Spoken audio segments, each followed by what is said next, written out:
Hello!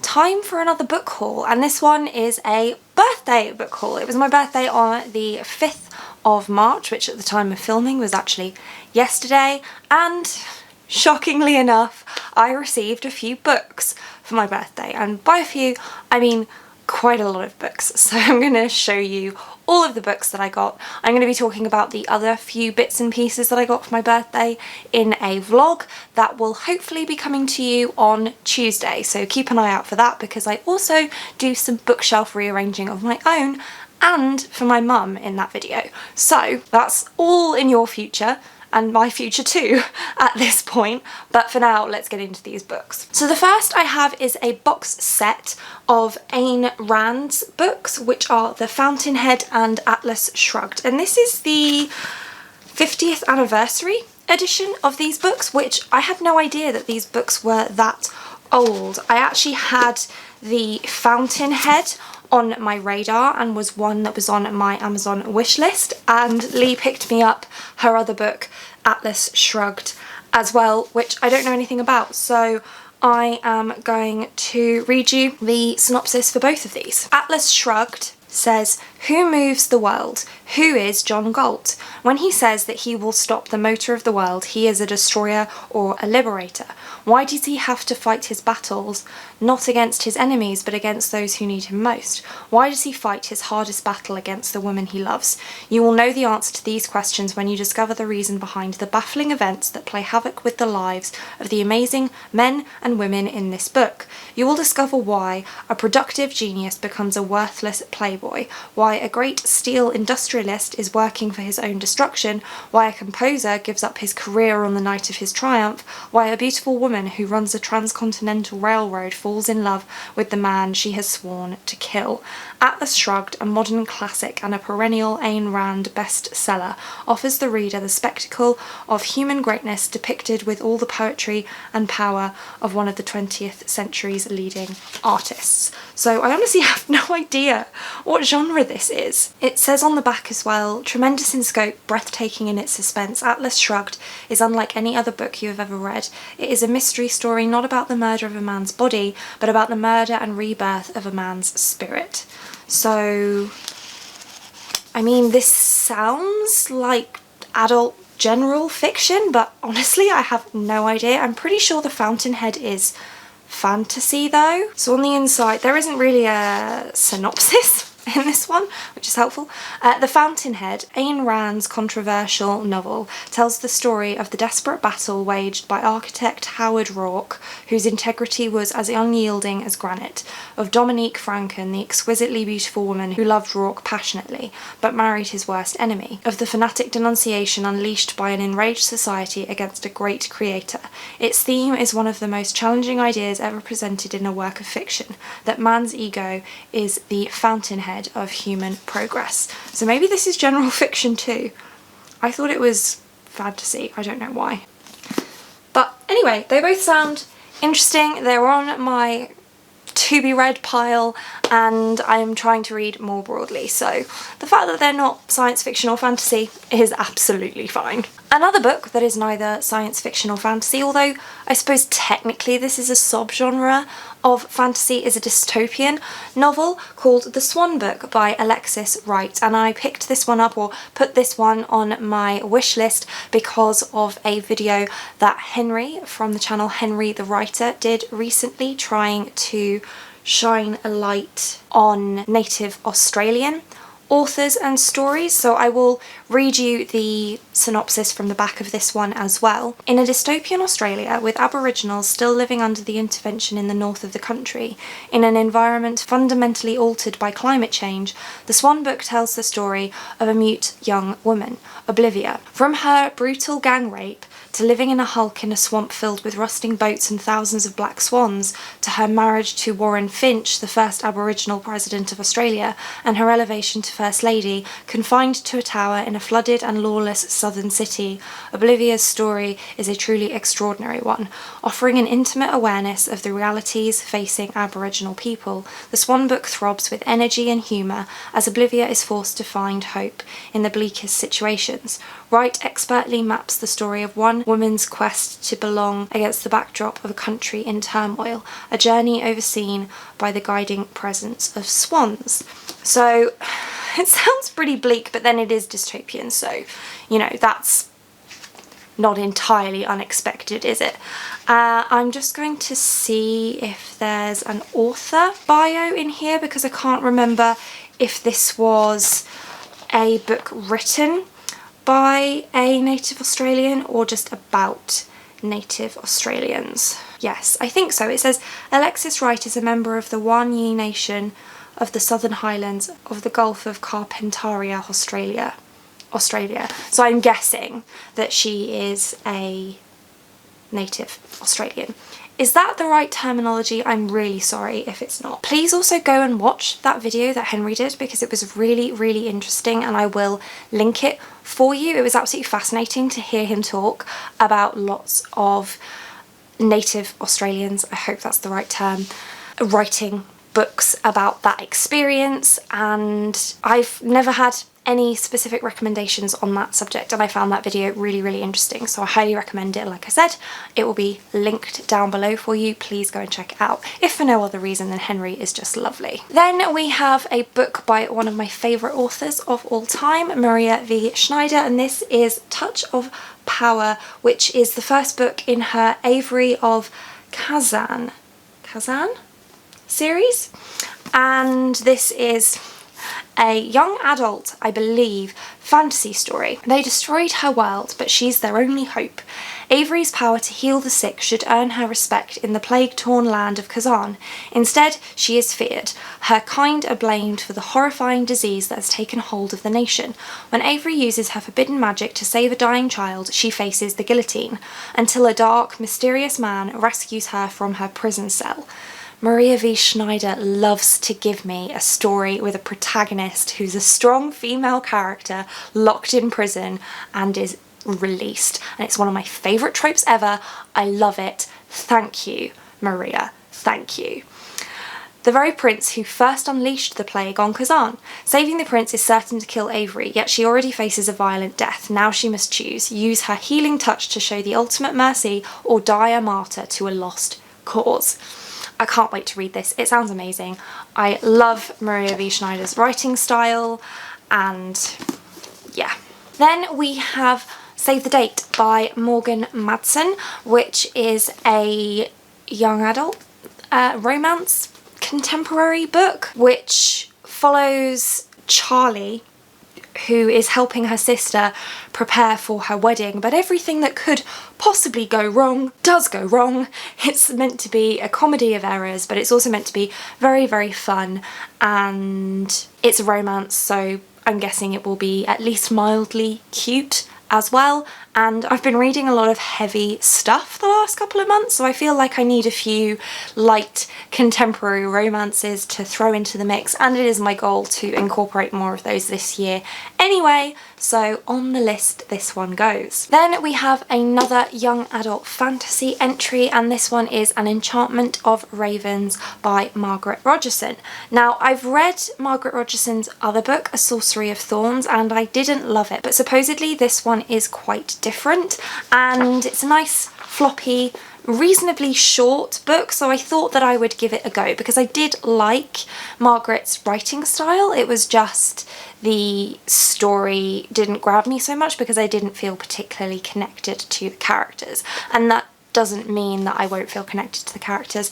In this, we follow Isabel in this one, and she is an artist, a very good artist, and she is whisked away to the world of the Fae. And in this Fae kingdom, I don't know if this is part of Fae lore in general, but in here Fae can't do art, so they commission Isabel to do art for them, and then she paints a picture of a king or a prince, which it doesn't say whether, it just says a royal, and paints human sorrow into the royal's eyes, which is bad, and she gets in trouble and things go wrong, and supposedly there's a romance in here. You guys know by now, hopefully, I like romance in my fantasy, so I'm looking forward to getting to this one. And the cover is really shiny and I'm a bit of a magpie, I like that.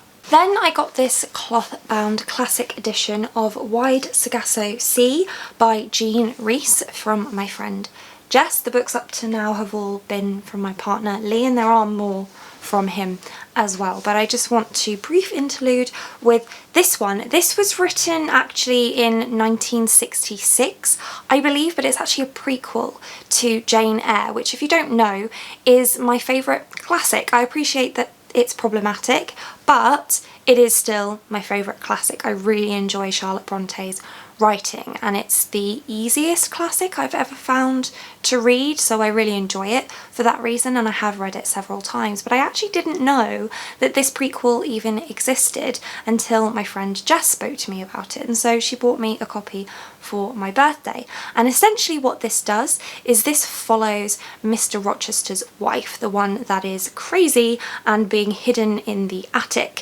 throughout the story of Jane Eyre. Spoilers for Jane Eyre, I guess. Can you spoil a classic?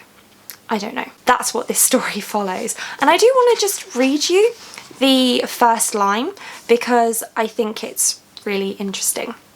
They say, when trouble comes, close ranks, and so the white people did, but we were not in their ranks. The Jamaican ladies had never approved of my mother, because she pretty like pretty self, Christophine said. So I'm just really looking forward to reading this. It's actually quite short, because there's an intro, and then there are notes on the text, and also suggested additional reading. So this would actually be a really good edition if you have to study this particular book, I think, because there's a lot of really useful, it looks like, information.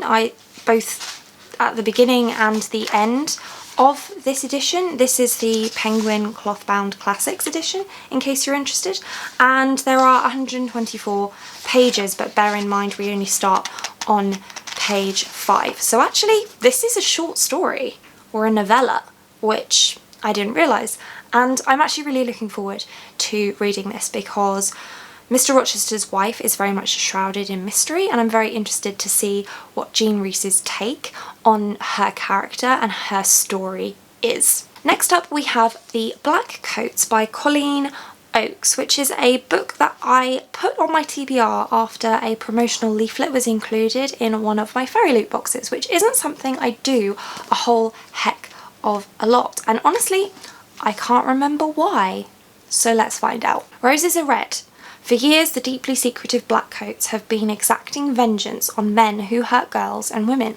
Violets are blue, and Thea, whose cousin Natalie's killer went free, has just received an invitation to join their balancings, acts of revenge meant to teach a lesson. Justice for Natalie has never felt so close. If you hurt us. But as the balancings escape in brutality, Thea's clear-cut mission begins to unravel, and she must decide just how far she is willing to go for justice. We're coming for you, because when the line between justice and revenge is razor thin, it's hard not to get cut. That's why it's on my list. That sounds really, really cool, and I think it's, well, if it was promoted in a Fairy Loot box, then it must be young adult fantasy, because that's the only thing Fairy Loot do, apart from the odd young adult sci-fi box that they do, which they've only done one in the sort of 15 or so months that I've been subscribed. So this will be, well, it's published by Harper Teen as well, so it's definitely young adult and it's definitely fantasy, and I am definitely excited to read it. Next up, a bit of a different one for me. We have The Light Between Worlds by Laura Weymouth, which is portal fantasy and historical fiction. So we follow two sisters who during World War II, it just says wartime London, so I suppose it could be World War I, World War II, or an entirely fictional war. So I guess I'll find out. But during wartime they find a portal into another world and they enjoy lives there, and then they come back and they struggle to adapt to living in the real world again, our world again.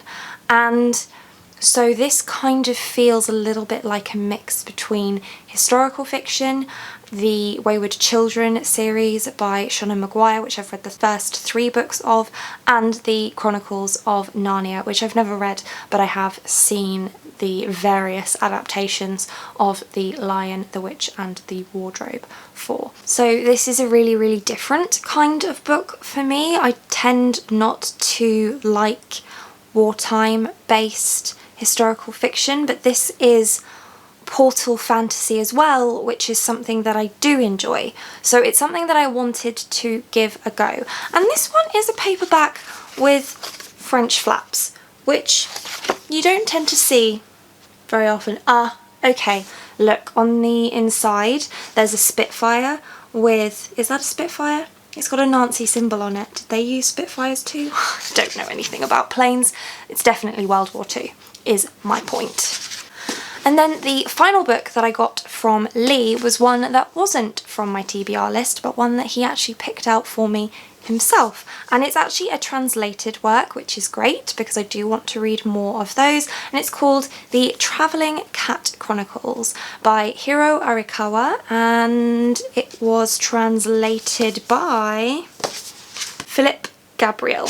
And I'm just going to read you the synopsis from inside the also French flap, which is interesting. Oh, apparently it's recently been made into a film, a live action Japanese film as well, which I didn't know. So in case you're interested in that, it's not the journey that counts, but who is at your side. Nana is on a road trip, but he is not sure where to. All that matters is that he can sit beside his beloved Satoru in the front of his silver van.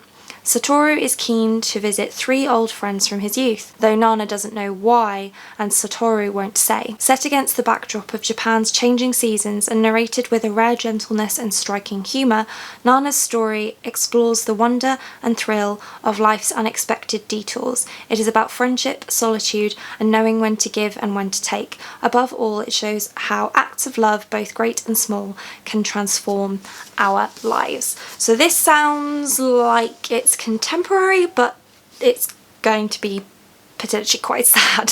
So I'll definitely need to be in the right frame of mind to read this one. And yes, there's a cat in it. And Lee did check. Nothing bad happens to the cat. He would never dare buy me a book where something bad happens to an animal because I just can't take it and I refuse to read them. So yes, there's a cat, but the cat is okay. Next up, we have 3 more books by Maria V. Schneider. They are Stormglass, Sea Glass, and Spyglass, which all form part of the Chronicles of Ixia, but this is actually the Glass trilogy, which comes in the middle of the, I don't know what you call a series with 9 books in it. I have no idea. Anyway, so these are books 4, 5 and 6. I got books 1 to 3 and 7 to 9 for Christmas, and for some reason books 1 to 3 and 7 to 9 come in a box set and these don't. The only real difference between the other 6 and these 3 is that these 3 focus on a different protagonist. That's why these books are blue and the others are all black.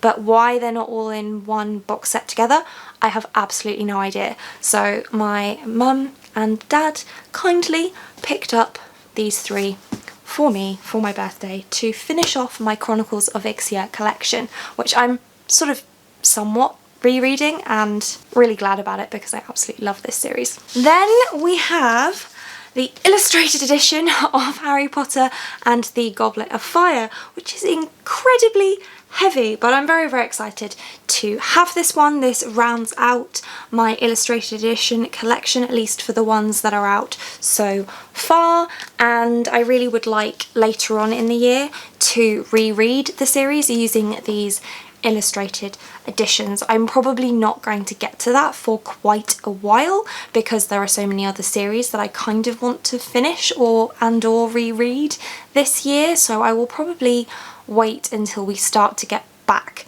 to the colder months and just satisfy myself with flipping through occasionally and looking at the pretty pictures. One book that I may read before then though is this beautiful illustrated edition of the Tales of Beedle the Bard.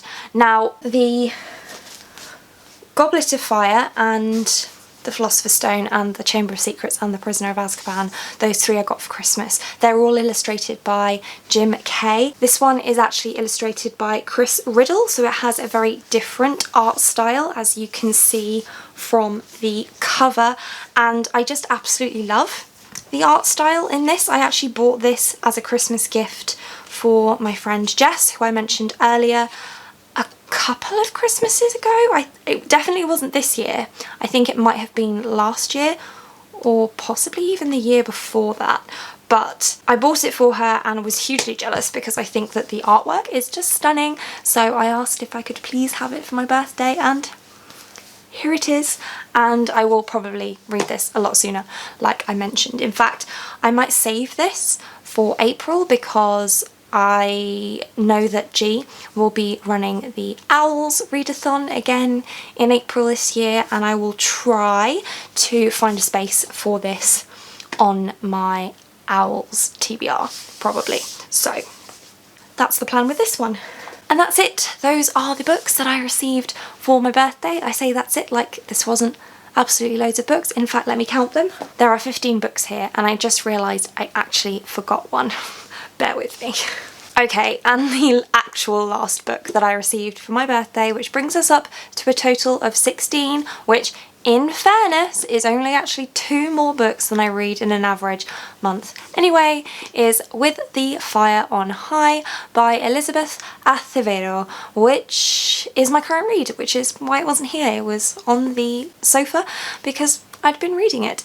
And this follows Imani, who is 16 or 17 years old, and she has a 2-year-old daughter, and she's finishing up high school, and she loves to cook and has enrolled in a culinary arts class as one of her electives for her final year. And that's all I really know about it so far. I'm about 100 pages in, and it's about 360 odd pages, so I'm a little over a quarter of the way through. And yeah, that's my current read, and I'll tell you more about it probably in the vlog that you will see coming on Tuesday. And that's it for this one. If there are any books on this list that you particularly want me to prioritise, then do let me know that, and I will push them up on my TBR and read them and review them for you as soon as I possibly can. But that's it for this one. Thank you so much for watching. If you like this video and want to see more like this from me, then do think about hitting that subscribe button, and I hope to see you here again soon. Thanks. Bye.